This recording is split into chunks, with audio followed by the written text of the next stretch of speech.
ரிதன்யாவோட அப்பா ஒரு ஃப்ராடு. அவரு பாலிடிக்ஸ்ல ஃபேமஸ் ஆகணுங்கிறதுக்காக தான் இந்த மாதிரி எல்லாம் பண்றாரு. ரிதன்யா அவங்க அப்பாவுக்கு அனுப்புனது மொத்தம் 12 ஆடியோ மெசேஜ். ஆனா வெளியே வந்தது 6 தான். ரிதன்யா சொன்னதை கேட்டு மாமனாரும் மாமியாரும் சேர்ந்து சிரிச்சிருக்காங்க. ரிதன்யாவோட குடும்பத்தில் இருக்கிற ஒவ்வொருத்தரும் ஒவ்வொரு கதையா கட்டுறாங்க. இந்த மாதிரி எல்லா தப்பும் எல்லா ஃப்ராடுத்தனம் பண்றதும் ரிதன்யா குடும்பம் தான் எங்க திரும்பி இருக்குன்னா இந்த சிசிடிவி ஃபுட்டேஜுக்கு அப்புறம் தான். இந்த ஃபுட்டேஜ்ல பாத்தீங்கன்னா ஆக்சுவலா கவின் வந்து வாட்டர் பாட்டில் எடுக்கிறாரு, கதவை நீக்கிறாரு, அப்புறம் கேட்டு நீக்கிறாருன்னு சொல்லி இருப்பாங்க. இந்த விஷயத்துக்காக கவின் ரொம்ப நல்லவர் வல்லவர் அப்படின்னு சொல்லி சில சேனல்ஸ் பேசுறாங்க.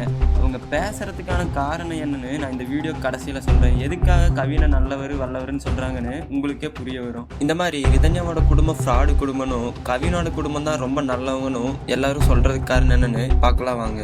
அடுத்த ஃபுட்டேஜ்ல என்னன்னு பாத்தீங்கன்னா கவினோட அம்மா வந்து ஏதோ வேஸ்டேஜ் தண்ணியை செடிக்கு ஊத்துறாங்க.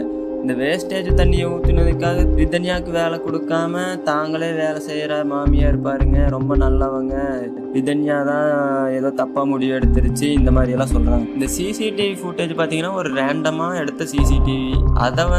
அதை வச்சு கவின் குடும்பமும் ரொம்ப நல்லவங்க வல்லவங்கன்னு இந்த மீடியாஸ் பேசுறதுக்கு காரணம். உங்களுக்கு எல்லாத்துக்கும் தெரிஞ்சிருக்கும் ப்ரொமோஷன் வந்து ப்ராடக்ட்டுக்கு பிராண்டுக்கு மட்டும்தான் பண்ணுவாங்கன்னு இல்லை, சில பேரோட உண்மைகளை மறைக்கிறதுக்காகவும் இந்த ப்ரொமோஷன் பண்ணிட்டு இருக்காங்க. அந்த மாதிரி தான் இப்போ இருக்க மீடியா சேனல்ஸ் காசை வாங்கிட்டு என்ன வேணா பேசலாம் அப்படிங்கிறத பண்ணிட்டு இருக்காங்க. பேசிக்காக ஒரு ப்ராடக்டோட ப்ரொமோஷனே எடுத்துக்கோங்களேன். என்ன பண்ணுவாங்க, இந்த ப்ராடக்ட் நாங்கள் யூஸ் பண்ணியிருக்கோம், இது அப்படி இருக்குது இப்படி இருக்குது, இந்த ரிசல்ட்டு சூப்பராக இருக்குது அப்படின்னு கொடுப்பாங்க. அதையே தான் இந்த மீடியா சேனல்ஸும் பண்ணிகிட்டு இருக்காங்க. அதாவது நான் மீடியா சேனல்ஸை மட்டும் சொல்ல, சில சேனல்ஸ் வந்து இதை பண்ணிகிட்டு இருக்காங்க. என்ன சொல்கிறாங்கன்னா, என்ன வாங்கினாங்கன்னு தெரில, கவின் நல்லவர் வல்லவர், பேர்ட்ஸ்னா அவருக்கு ரொம்ப பிடிக்கும், அதைத்தான் வளர்த்துவார் விற்பார், இந்த மாதிரி கட்டுக்கதை கட்டிகிட்டு இருக்காங்க. அதனாலே ஒரு நல்லவர். பறவையை வளர்த்தனா ஒருத்தர் நல்லவன் உனக்கு தெரியுமாடா? என்னடா இதெல்லாம் ஒரு லாஜிக்னு சொல்கிறீங்க. அடுத்தது பார்த்தீங்கன்னா இவங்க அம்மா வந்து நகையெல்லாம் ரிதன்யாட்டிருந்து வாங்கவே இல்லை, அவங்களே வச்சுருந்தாங்க அப்படிங்கிறாங்க. அவங்களே வச்சுருந்தாலும் அவங்க கொண்டு வந்ததை அவங்க தானே வச்சுருப்பாங்க. எப்படி இருந்தாலும் இவங்க வீட்டில் தான் இருக்க போகுதுன்னு அவங்களுக்கே தெரியும். அதனால இதையெல்லாம் வச்சு நம்ம ஒரு முடிவு எடுக்க முடியாது. ரிதன்யா அவங்க மரண வாக்குமூலத்திலேயே கொடுத்துருக்காங்க, இவங்க தான் காரணம், கவினோட குடும்பத்தார் இருந்தால் காரணம்னு மரண வாக்குமூலமே கொடுத்துட்டாங்க.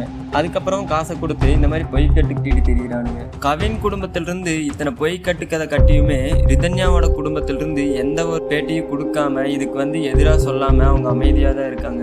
ஏன்னா அவங்க அவ்வளோ மன கஷ்டத்துலையும் தன்னோட பிள்ளையே போயிடுச்சுங்கிற வருத்தத்திலையும் இருக்காங்க. ஆனால் கவின்குமாரோட குடும்பமும் வெளியே வர்றதுக்காக என்னென்னமோ பண்ணிட்டு இருக்காங்க. கவினோட குடும்பமும் போலீஸு ஜட்ஜை ஏமாத்துறதை தவிர நம்ம மக்களாகிய நம்மளையே ஏமாத்துறதுக்காக இந்த மாதிரி எல்லாம் பண்ணிட்டு இருக்காங்க. ஒரு சில சிசிடிவி ஃபுட்டேஜை வச்சு அவங்க நல்லவங்கன்னு மீடியாஸை பேச சொல்லிட்டு இருக்காங்க. இந்த மாதிரி கவின்குமார் குடும்பமும் நல்லவங்க வல்லவங்கன்னு சில சேனல் சொல்லிட்டு இருக்காங்க. இந்த மாதிரி சொல்றதுக்கு பின்ன கவினோட குடும்பத்தாரோட பாலிடிக்ஸும் பணமும் தான் காரணமா இல்லையான்னு உங்களோட கருத்தை சொல்லுங்க. இந்த மாதிரி காசு இருந்ததுன்னா கேஸோட டைரக்ஷனை எப்படி வேணாலும் மாற்றலாம் அப்படிங்கிறதுக்கு இதே ஒரு பெர்ஃபெக்ட் எக்ஸாம்பிளாக இருக்குன்னு நினைக்கிறேன். இந்த மாதிரி crime news and instant crime updates தெரிஞ்சுக்க நம்ம சேனல் இப்போவே சப்ஸ்கிரைப் பண்ணி பெல் ஐக்கானை ப்ரெஸ் பண்ணிக்கோங்க.